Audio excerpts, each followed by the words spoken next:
नमस्कार, आप देख रहे हैं गुड न्यूज टुडे। शाम के 7 बज चुके हैं। 7 सवाल लेकर हम हाजिर हैं। मैं हूं अनंत भट्ट। कार्यक्रम में आज बात होगी आम बजट में ऐलान किए गए इनकम टैक्स छूट की।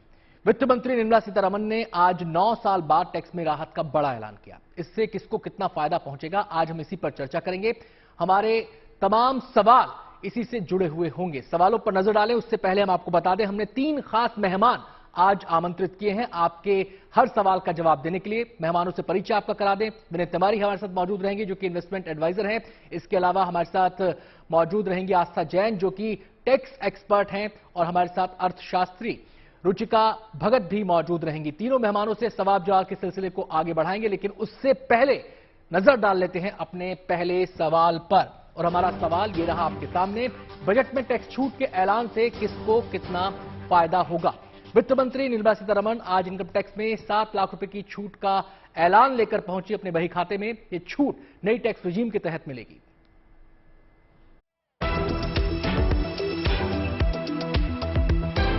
With income up to 7 lakhs will not have to pay any tax at all.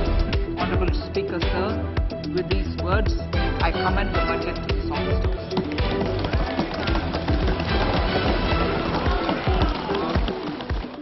आज जब वित्त मंत्री निर्मला सीतारमण ने संसद में आम बजट पेश किया तो सबकी निगाहें टैक्स में छूट की घोषणा पर टिकी थी। मोदी सरकार के दूसरे कार्यकाल का आखिरी संपूर्ण बजट पेश कर रही वित्त मंत्री ने टैक्स छूट का इंतजार कर रहे मध्यम वर्ग के लोगों को निराश भी नहीं किया, और 9 साल के बाद उन्होंने टैक्स स्लैब बदला और 7 लाख की आमदनी पर टैक्स छूट देने की घोषणा कर दी। बजट में नौकरी पेशा लोगों के लिए बड़ी टैक्स छूट का ऐलान करने वाली निर्मला सीतारमण ने आज संसद में कहा कि टैक्स छूट की सीमा को 5 लाख से बढ़ाकर 7 लाख रुपए किया जा रहा है। Currently, those with income up to 5 lakh do not pay any income tax in both old and new regimes. I propose to increase the rebate limit to 7 lakh in the new tax regime. Thus, persons in the new tax regime with income up to 7 lakhs will not have to pay any tax at all. वित्त मंत्री के ऐलान के अनुसार अब नई tax प्रणाली के तहत इनकम टैक्स रिटर्न दाखिल करने वालों को 7 लाख की सालाना आमदनी पर किसी तरह का टैक्स नहीं देना पड़ेगा, लेकिन 7 लाख से ज्यादा कमाई करने वाले लोगों से पूरा टैक्स वसूला जाएगा, और इसके लिए नए टैक्स स्लैब की भी घोषणा कर दी गई है। इसके लिए 5 स्लैब बनाए गए हैं।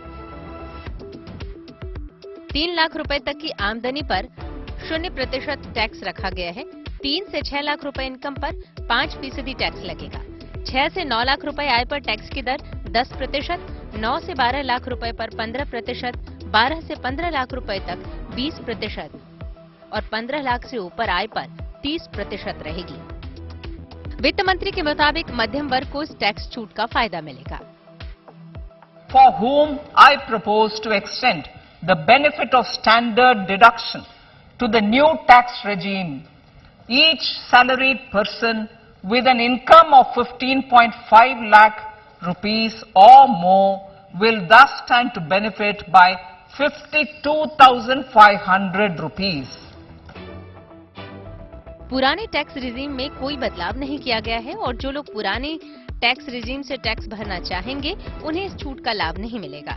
वित्त मंत्री ने नए टैक्स रिजीम में नौकरी पेशा कर्मचारियों एवं पेंशन धारकों के लिए मानक कटौती को बढ़ाकर 52,500 रुपए करने का भी ऐलान किया है। प्रधानमंत्री मोदी ने 2023-24 के लिए पेश किए गए बजट की तारीफ करते हुए इसे सभी की उम्मीदों को पूरा करने वाला बताया है। अमृत काल का ये पहला बजट विकसित भारत के विराट संकल्प को पूरा करने के लिए एक मजबूत नींव का निर्माण करेगा। ये बजट आज की एस्पिरेशनल सोसाइटी, गांव, गरीब, किसान, मध्यम वर्ग सभी के सपनों को पूरा करेगा।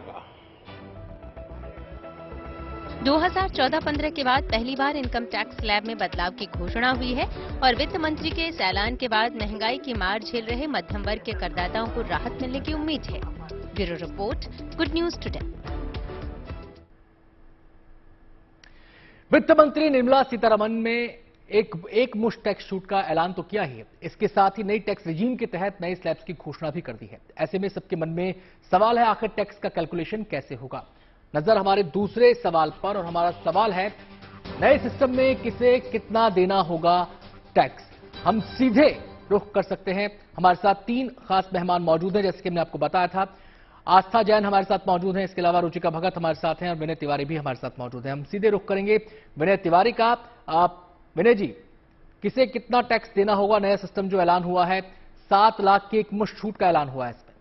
जी, यहाँ पर सबसे बड़ी कंफ्यूजन यहाँ पर लोगों को ऐसी हो जा रही थी कि आपको 0 से 3 लाख तक कोई टैक्स नहीं देना है और 3 से 6 लाख तक आपको 5% का टैक्स देना है, साथ में 7 लाख की छूट। तो यहाँ पे इस कंफ्यूजन को सबसे पहले मैं दूर कर दूं कि 7 लाख रुपए तक अगर आप कमाते हैं तो आपको कोई टैक्स नहीं देना है। लेकिन अगर आपकी इनकम 7,01,000 हुई, 7 लाख से 1 रुपए भी ज्यादा हुई, तो आपको पीछे के टैक्स स्लैब के जो भी टैक्सेस है वो पे करने पड़ेंगे। तो जो भी लोग हैं, अभी तक का जो डेटा है, लगभग 1,85,00,000 लोगों के आसपास 10 लाख रुपए के आसपास का टैक्स पे करते हैं। तो वो सभी लोगों के लिए टैक्स के दायरे में लगभग 18,000 रुपीज के आसपास की छूट मिल जा रही है उनको। चलिए आएंगे विनय जी आपके पास। इस बीच हम जनता के बीच भी पहुंचे और उनसे जानने की कोशिश की, लोगों से जानने की कोशिश की कि उनके जहन में क्या सवाल है। तो जनता का सवाल भी देख लेते हैं। मेरा प्रश्न ये है कि सामान्य लोगों को बताया गया कि 7 लाख तक आपको कोई टैक्स नहीं लगेगा। फिर एक जो विभिन्न सोर्स दिखा रहा है कि 0 से 3 लाख पे नील है, 3 से 6 लाख पे 5% है, 6 से 9 लाख तक 10% है। तो फिर ये 7 लाख तक छूट कैसे चलेगा, ये कैसे पता चलेगा? इसको आम लोगों तक बताने के लिए क्या तरीका है आपके पास? चलिए एक बार फिर से हम रुख करते हैं विनय जी का। विनय जी, जिस बात को आपने छुआ था उसको थोड़ा सा और विस्तार में बता दीजिए, क्योंकि जितना मैं समझाऊं वो ये कि 7 लाख तक अगर किसी की आय है तो कोई टैक्स नहीं, और 7 से ऊपर जाएगी तो आप स्लैब्स के अंतर्गत आ जाएंगे। क्योंकि आज का सबसे बड़ा कंफ्यूजन ही आम आदमी का यही था कि ऐसा 7 लाख तक छूट है। जैसे आप 7 लाख रुपए तक इनकम करते हैं तो आपको टैक्स फाइल करने की भी जरूरत नहीं है, कोई रिक्वायरमेंट नहीं है। लेकिन अगर आपकी इनकम 7 लाख से ऊपर चली गई तो जाके आप टैक्स फाइल करेंगे, तब जाके आप क्या 3 लाख रुपए का कोई पैसा नहीं देंगे। 3 से 6 लाख रुपए में आपको 1.5 लाख रुपए की वो छूट मिल जा रही है, तो 1.5 लाख रुपए आपके बचे, तो उस 1.5 लाख रुपए का आप 5% टैक्स पे कर देंगे। 6 से लेके 9 लाख तो बचा आपका 1 लाख रुपए, उस 1 लाख रुपए का आप 9% टैक्स पे करेंगे। तो जो 7 लाख रुपए है ना, वो आपको अगर 7 लाख से ज्यादा इनकम हुई तो आपको ये टैक्स स्लैब देखना है, कम है तो आपको देखने की जरूरत ही नहीं है। चलिए उम्मीद करते हैं कि ये शंका तो दूर हो गई होगी। अगले सवाल पर नजर डाल लेते हैं जो हमारा अब आपके सामने है, और हमारा सवाल है, पुरानी टैक्स प्रणाली और नई टैक्स प्रणाली में क्या अंतर है। सीधे हम रुख करेंगे रुचिका भगत जी का। रुचिका जी, इस अंतर को भी समझाइए, क्योंकि लोग कंफ्यूजन में है इसे लेकर भी। देखिए, आप सीधा सा ऐसे समझिए कि पुराने टैक्स रिजीम में कोई चेंज नहीं है, सिर्फ सारे चेंज जो है वो न्यू टैक्स रिजीम में है। न्यू टैक्स रिजीम में जैसे पहले 5 लाख रुपए तक की इनकम पे आपको टैक्स नहीं देना होता था, अब 7 लाख रुपए तक की इनकम पे आपको टैक्स नहीं देना है। 7 लाख 1 रुपया हो गया, आपकी स्लैब शुरू हो जाएगी। स्लैब कौन सी शुरू होगी? 3 लाख वाली की। 3 लाख तक कुछ नहीं, 3 से ऊपर 6, 5% एंड सो ऑन। तो इसको इस तरह से समझिए। जो स्टैंडर्ड डिडक्शन है, जो HMA का बेनिफिट है, वो सारे न्यू टैक्स रिजीम में है। ओल्ड टैक्स रिजीम को उन्होंने नहीं छुआ है। Old tax regime as it is है। यानी कि छूट के वही मयार रहेंगे, वही दायरे रहेंगे जो स्टैंडर्ड डिडक्शन है, जो छूट का है। ATC में जो है, ATD में जो है, उसमें कोई वो नहीं है, चेंज नहीं। एग्जैक्टली जो पुराना टैक्स रिजीम था वो एज इट इज है। नए टैक्स रिजीम के अंदर उन्होंने आपकी एग्जेम्पशन लिमिट बढ़ाई, सबसे पहली चीज। दूसरी चीज, उन्होंने जो स्लैब रेट चेंज की। तीसरी चीज, वो स्टैंडर्ड डिडक्शन उन्होंने इंट्रोड्यूस की। बट स्टैंडर्ड डिडक्शन उन्होंने इंट्रोड्यूस जो किया 52,500 रुपए की, वो उनके लिए की है जिनकी इनकम 15,50,000 रुपए से ऊपर की है। रुचिका जी, अब जनता का सवाल भी देख लेते हैं, क्योंकि लोगों के मन में भी सवाल तमाम है। हमारी कोशिश है कि हर सवाल का जवाब मिले। जरा जनता का सवाल देखते हैं, फिर आपके पास आते हैं। नए टैक्स स्लैब के लिए जाना चाहिए या ओल्ड जो टैक्स स्लैब है उसको प्रेफर करना चाहिए? क्योंकि कहीं ना कहीं मेरे अनुसार नए टैक्स स्लैब के अंदर जो टैक्स सेविंग इंस्ट्रूमेंट्स थे, जो ATC, CD और ATD के अंदर फॉल करते थे, उसका चार्म कहीं ना कहीं मुझे खत्म होता हुआ दिख रहा है। सीधे हम रुख करेंगे अब आस्था जैन जी का, जो कि टैक्स एक्सपर्ट हैं, हमारे साथ जुड़ चुकी हैं। आस्था, ये सवाल तमाम लोगों के जहन में है कि नया या पुराना टैक्स सिस्टम। देखिए, नया या पुराना ये पहले भी लोगों के जहन में सवाल रहता था, और हर बारी जब हर साल वो टैक्स कैलकुलेशन करते थे तो उन्हें ये कैलकुलेशन करना पड़ता था कि नया बेटर है या पुराना बेटर है। सो इस बारी भी टैक्स रेट्स जो इस बारी नए रिजीम में इंट्रोड्यूस करे गए हैं वो काफी बेहतर टैक्स रेट्स हैं। बट फिर भी जिन लोगों को 80C की डिडक्शन लेते आए हैं, जिन लोगों को हाउस रेंट अलाउंस की डिडक्शन मिलती है, जिन लोगों को 80D की डिडक्शन मिलती है, या फिर इंटरेस्ट ऑन हाउसिंग लोन की वो डिडक्शन लेते हैं, तो वो लोगों के लिए फिर भी ओल्ड रिजीम बेहतर हो सकता है। तो जब भी वो लोग अपनी कैलकुलेशन करें तो उन्हें दोनों रिजीम में अपना टैक्स कैलकुलेट करके देखना पड़ेगा कि ओल्ड बेटर है या न्यू बेटर है। और अब एक और बात है जो फाइनेंस मिनिस्टर ने इस बारी हमें बताई है कि न्यू रिजीम हमारा डिफॉल्ट रिजीम बन जाएगा। मतलब कि हमें ऑटोमेटिकली न्यू रिजीम ही ऑप्ट करना पड़ेगा। अगर आप पुरानी रिजीम में जाना चाहते हैं तो आपको उसके लिए एक फॉर्म फाइल करना पड़ेगा, अदरवाइज आप न्यू रिजीम में करेंगे। तो मेरी सारी सैलरी टैक्स पेयर से ये रिक्वेस्ट है कि आप ओल्ड और न्यू रिजीम दोनों में अपना टैक्स कैलकुलेट करें, और फिर ही आप अपना कंक्लूजन निकाल पाएंगे कि ओल्ड बेटर है या न्यू बेटर है। तो अपना फायदा आप कैलकुलेट करने के बाद ही देख पाएंगे। और हमारी कोशिश है कि खटाखट सवाल लें और उसके बाद फिर हम उनके जवाब जानें। अगले सवाल की तरफ रुख कर लेते हैं और हमारा चौथा सवाल अब आपके सामने है। और हमारा सवाल है, सरकार द्वारा 2 टैक्स रिजीम को चालू रखने के क्या मायने हैं? सीधे हम रुख करेंगे आशा का। आशा, 2 टैक्स रिजीम क्यों? जैसा आपने कहा कि सरकार फेज आउट करने के उसमें है, रास्ते पर है। जी, सो 2 टैक्स रिजीम सरकार ने इसलिए करी हैं क्योंकि सरकार इस दिशा में है कि पहले टैक्स पेयर्स को बड़ी सारी डिडक्शंस और एग्जेम्पशंस दी जाती थी, और न्यू रिजीम में कोई भी डिडक्शंस और एग्जेम्पशंस नहीं है। तो सरकार उस रुख पे चल रही है कि ओल्ड रिजीम को डिस्करेज करा जाए और न्यू रिजीम को लाया जाए। इसलिए न्यू रिजीम को ज्यादा अट्रैक्टिव बनाते हुए उनके टैक्स रेट्स को कम करा गया है। 7 लाख तक का बेनिफिट सिर्फ न्यू रिजीम वालों को दिया गया है। तो सरकार एग्जेम्पशंस और डिडक्शंस की तरफ से हटते हुए न्यू रिजीम की तरफ जा रही है, जहां कोई डिडक्शन नहीं है, कोई एग्जेम्पशंस नहीं है। एक और चीज जो मानी जा रही है कि सरकार सेविंग के रुख से हटकर सैलरीड वालों को दूसरी तरफ लेके जा रही है। बिकॉज अगर कोई भी डिडक्शन या एग्जेम्पशन क्लेम करनी होती है तो हम उसके लिए हम इन्वेस्टमेंट करते हैं जिसके हमें डिडक्शन एग्जेम्पशन मिलती है। आते हैं आप आपके पास जी, आते हैं आपके पास। इस बीच जनता का सवाल भी जान लेते हैं कि जनता क्या पूछना चाहती है इस टैक्स ऐलानों को लेकर। मेरा सवाल ये है कि जो सीधे जो टैक्स भरते हैं उनका तो स्लैब बना हुआ है और वो अपने टैक्स को बहुत से तरीके से बचा भी लेते हैं और टैक्स भरते हैं।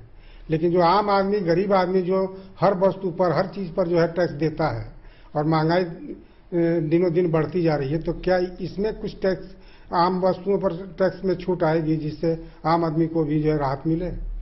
चलिए सीधे हम लोग करते हैं विनय का। विनय, लोगों का कहना यह है कि टैक्स हर आदमी इस देश में दे रहा है, चाहे वो गरीब आदमी हो चाहे वो अमीर आदमी हो। कोई डायरेक्ट दे रहा है, कोई इनडायरेक्ट, तो खैर सभी दे रहे हैं। हर वस्तु पर टैक्स लग रहा है। इस बजट से क्या कोई राहत अप्रत्यक्ष कर में दिखाई दे रही है? अप्रत्यक्ष कर में ऐसी कोई राहत इस तरीके से तो नहीं दिखाई दे रही है, लेकिन जब रिटर्न्स बढ़ते हैं तो ऑब्वियसली उसको राहत मान सकते हैं। रिटर्न्स बढ़ने का मतलब क्या होता है कि जैसे आम आदमी जो पैसा इन्वेस्ट कर रहा है उस पैसे पर उसको क्या रिटर्न मिल रहा है। अब जैसे महिलाओं के लिए एक स्लैब आया है जहां पर 2 लाख रुपए पर उनको 7.5% का 7.5% का रिटर्न मिलेगा। तो ये जो स्लैब आया है इस पे 7.5% उनको रिटर्न मिल रहा है। तो यहाँ पे उनको एक रिटर्न अच्छा मिला, बैंक में वो 4% का सिर्फ रिटर्न मिलेगा।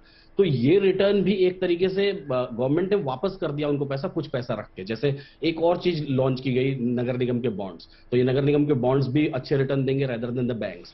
तो ऐसे कई सारी चीजें हैं जो हमको रिटर्न में इंक्रीमेंट करवाएंगी। तो ऑब्वियसली जो टैक्सेस हम पे कर रहे हैं वो कहीं ना कहीं वहां से हमको रिसीव ही हो रहे हैं वापस, हमारे ऊपर एक्सपेंस किए जा रहे हैं। मतलब फायदा सीधा ना देकर के सरकार थोड़ा सा घुमा कर दे रही है।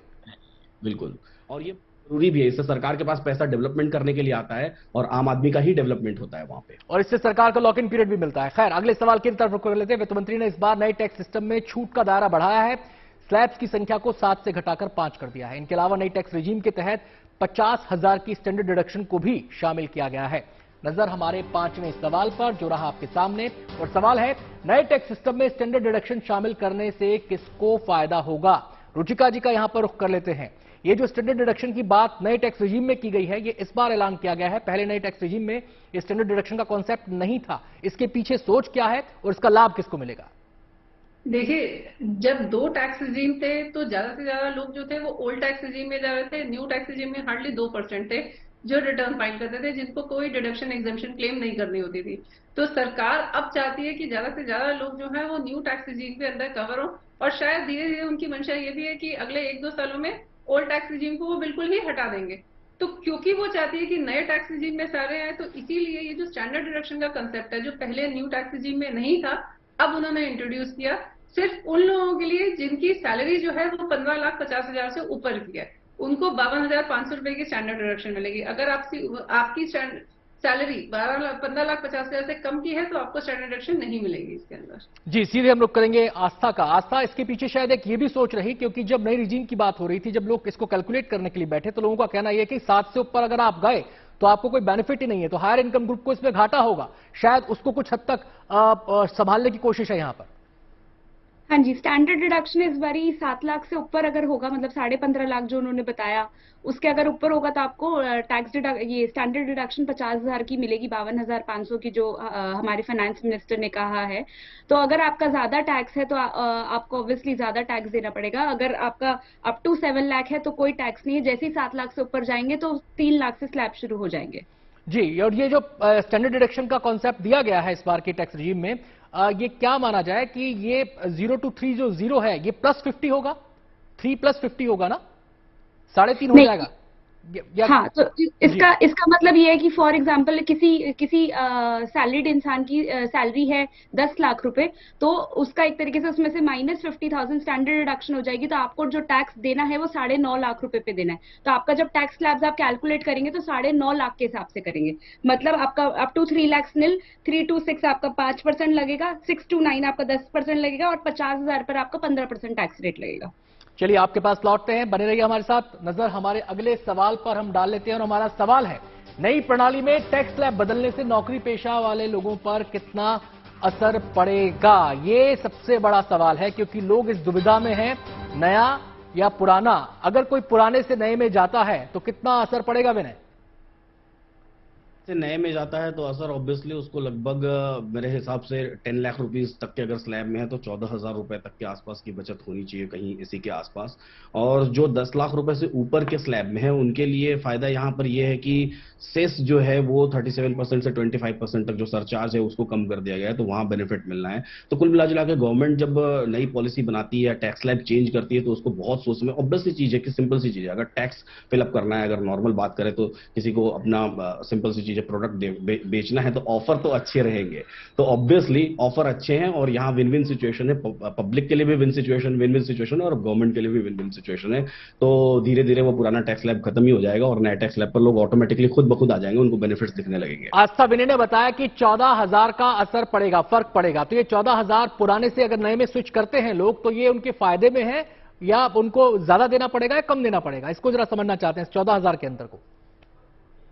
एग्जाम्पल लेती हूँ कि अगर किसी सैलरीड इंसान की सैलरी 10 लाख रुपए तक की है तो उसको पुरानी रिजीम में टैक्स जो देना पड़ रहा है वो देना पड़ रहा है 1,12,500, और विज़ाविज़ जो अभी नई रिजीम आई है, जो रिवाइज्ड नया रिजीम आया, उसमें अगर 10 लाख की सैलरी है तो उसे टैक्स देना पड़ेगा आपका 60,000 रुपए। सो जो बेनिफिट हो रहा है वो हो रहा है 52,500 रुपए का। सो बट 52,500 का बेनिफिट तो हो रहा है, बट उस सैलरीड इंसान को देखना पड़ेगा कि वो कितनी 80C की डिडक्शन ले रहा है, कितनी 80D की डिडक्शन ले रहा है, कितनी HRA की डिडक्शन ले रहा है, कितनी इंटरेस्ट ऑन हाउसिंग लोन की डिडक्शन ले रहा है।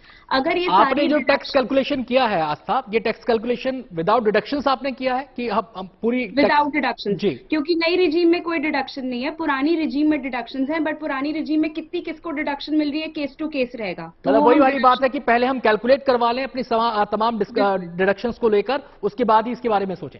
यस, देन आप एनालाइज करेंगे कि नया बेटर है या पुराना बेटर है, और फिर ही आप कर सकते हैं। जनता का सवाल भी देख लेते हैं, जरा जनता क्या पूछ रही है।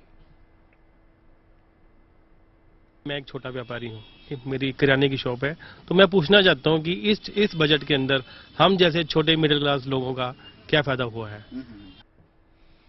चलिए, इस सवाल का जवाब तो रुचिका से हम लेना चाहेंगे। रुचिका, एक मध्यम वर्गीय व्यापारी कारोबारी, उसका क्या फायदा हुआ इस बजट से? बिल्कुल, अगर आप MSME के अंदर रजिस्टर्ड हैं तो 44 AD के अंदर जो है वो चेंजेस आए हैं। पहले आपका 2 लाख तक की टर्नओवर के ऊपर जो था वो सॉरी 2 करोड़ की टर्नओवर के ऊपर आपका आप इस सेक्शन में कवर होते थे, अब वो 2 करोड़ से 3 करोड़ कर दी गई है आपकी टर्नओवर। तो आपको सीधा सीधा 1 करोड़ का इसके अंदर कवर किया उन्होंने कि 1 करोड़ आपकी सेल बढ़ती है तो भी आप इसी सेक्शन के अंदर कवर होंगे। आपको कोई किताबें मेंटेन करने की जरूरत नहीं है, कुछ ऑडिट करवाने की जरूरत नहीं है, आप सिंपली अपने रिटर्न फाइल कर सकते हैं और इनकम 6% या 8% निकाल सकते हैं आप। मतलब ये जो आप बात कर रहे हैं 3 करोड़ की, अप टू 3 करोड़ है, इसके नीचे जो भी 3 करोड़ तक कोई भी है उसको ये झंझट में पड़ने की जरूरत नहीं है। बिल्कुल, आपको रिटर्न में आपको बुक्स ऑफ अकाउंट्स कोई फाइल नहीं करने, कुछ नहीं बनाना है आपको। चलिए अब आपके पास लौटेंगे रुचिका, अगले सवाल की तरफ रुख कर लेते हैं। आपको बताएं हमारा अगला सवाल क्या है। हमारा सवाल है 15 लाख से ज्यादा कमाई वालों पर टैक्स छूट की घोषणाओं का क्या असर होगा। आस्था, आपसे जानना चाहेंगे। जी, 15 लाख से ज्यादा अगर इनका किसी की इनकम है तो उसको ऑब्वियसली बेनिफिट पुरानी जो और स्लैब्स है उनका भी बेनिफिट होगा, क्योंकि टैक्स हमेशा हम प्रोग्रेसिव टैक्स स्लैब्स के हिसाब से करते हैं। तो जो टैक्स स्लैब्स बढ़ी है, पहले 2.5 लाख पे था, अब 3 लाख का उन्होंने कर दिया, उसका बेनिफिट 15 लाख वालों को भी होगा। दूसरा बेनिफिट जो स्टैंडर्ड डिडक्शन का नया रिजीम में पहले नहीं था 50,000 की, वो स्टैंडर्ड डिडक्शन भी मिलेगी उन लोगों को। उसके अलावा तीसरा जो बहुत ही हाई इनकम ग्रुप्स हैं, जो हाई इनकम सैलरीड क्लास है, जिनकी 5 करोड़ से ऊपर की इनकम है, तो पहले इफेक्टिव टैक्स रेट हमारा बैठ रहा था 42.74% because of the surcharge rate, but उसको घटा दिया गया है। तो अब हमारा जो इफेक्टिव टैक्स रेट है वो 39% हो गया है। तो अगर किसी की ज्यादा है इनकम तो उनको ये 3 बेनिफिट्स मुझे सामने दिखते हैं कि हो रहे हैं। चलिए आपके पास लौटते हैं आस्था, स्पीच फटाफट नजर डाल लेते हैं, लोग और क्या पूछना चाहते हैं इस टैक्स रिजीम को लेकर, टैक्स को लेकर। एक्चुअली जो नया अभी टैक्स का जो स्लैब आया है, तो मेरा तो छोटा बिजनेस है, तो वही हम जानना चाह रहे हैं कि उसमें मेरा पुराना सही रहेगा या फिर नए वाले स्लैब में जाना सही रहेगा। मेरे को ये जानना है कि इस बजट में स्टार्टअप के लिए क्या किया जाए। मैं एक यूथ हूँ जी, मैं आज नया बिजनेस खोलना चाहता हूँ। मुझे ये बताओ आप कि सरकार ने कोई नई योजना बनाई है कि कोई छूट मिल रही है, कुछ है जिसमें मैं अपना नया कुछ खोल सकूं, कुछ कर सकूं। सीधे रुख करेंगे रुचिका का और विनय का। रुचिका 30 सेकंड है। एक ने स्टार्टअप से जुड़ा सवाल पूछा है कि स्टार्टअप के लिए क्या है इस बजट के अंदर। इस बार एमएसएमई के अंदर एक नई स्कीम उन्होंने लगाई है कि अगर आपको लोन ले रखा है तो उसके अंदर 95% अगर आप पे नहीं कर पाते तो गवर्नमेंट ने उसको उसमें बेनिफिट देने की कोशिश की है कि आपका लोन जो है वो कवर अप हो जाएगा। एक बेनिफिट तो ये है, दूसरा बेनिफिट मैंने आपको अभी बताया ही है कि अगर आप एमएसएमई के अंदर कवर हैं तो आपको 3 करोड़ तक की इनकम पे कोई बुक्स ऑफ अकाउंट्स मेंटेन नहीं विनय करना है। फटाफट आपके पास आऊंगा। रुचिका मुझे रोकना पड़ेगा, समय की कमी है, दूसरे सवाल का जवाब भी लेना है। विनय, एक शख्स ने सवाल पूछा कि मैं नया काम अगर शुरू करना चाहता हूं तो सरकार की तरफ से कोई नई स्कीम आई है इसको लेकर। स्टार्टअप्स के लिए वन स्टॉप सॉल्यूशन की बात की गई है। दूसरी चीज फार्मा सेक्टर में स्टार्टअप्स के लिए, सॉरी फार्मा नहीं, एग्रीकल्चर सेक्टर में स्टार्टअप्स के लिए बहुत सारी बातें की गई हैं। इसमें एग्रीकल्चर एक्सेलरेटर फंड का भी गठन किया गया है जो कि आगे चल के बेनिफिशियल हो सकता है। साथ में 63 लाख करोड़ की कृषि सोसाइटी का भी गठन किया गया है। तो स्टार्टअप्स अगर एग्री से रिलेटेड स्टार्टअप्स हैं तो उनके लिए बहुत सारे बेनिफिट्स हैं और वन स्टॉप सॉल्यूशन बाकी स्टार्टअप्स के लिए। चलिए चलते चलते आज जो टैक्स को लेकर घोषणाएं हुई हैं, आस्था कितने नंबर आप देना चाहेंगे उसे? 8 आउट ऑफ 10।